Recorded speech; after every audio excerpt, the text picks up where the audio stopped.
ગુજરાત 18 લાઈવમાં આપનું સ્વાગત છે। ડભોઈ પોલીસે બાતમીના આધારે વિદેશી દારૂનો મોટો જથ્થો અને દારૂની કીટ મારતા બે ઇસમોને ઝડપી પાડ્યા। પ્રાપ્ત માહિતી અનુસાર ડભોઈ પીઆઈ એસ.જે. વાઘેલાને પાકી બાતમી મળી હતી કે ડભોઈ તાલુકાના કરનેટ થઈ છોટાઉદેપુર તરફથી આવતી લીલા કલરની આઈસર ટ્રકમાં દારૂનો જથ્થો લઈ બે ઇસમ કાયાવરોહણ થઈ પોર તરફ જવાના છે।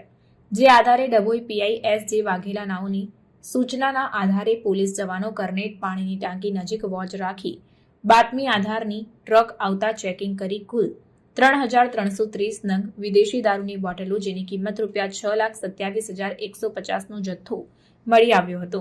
આઈસર ટ્રક ચાલકની ધરપકડ કરીને નામઠામ પૂછતા પોપટભાઈ અંબુભાઈ રાઠવા જે રહેવાસી કવાંટ છોટાઉદેપુર અને વદેસિંગભાઈ કેવજીભાઈ નાયક મોટી ચીખલી કવાંટ છોટાઉદેપુરની ધરપકડ કરી આઈસર ટ્રક અને મોબાઈલ તેમજ દારૂના જથ્થા સહિત કુલ કિંમત ₹14,27,650નો મુદ્દામાલ કબજે કરી આગળની કાયદેસરની કાર્યવાહી હાથ ધરવામાં આવી છે।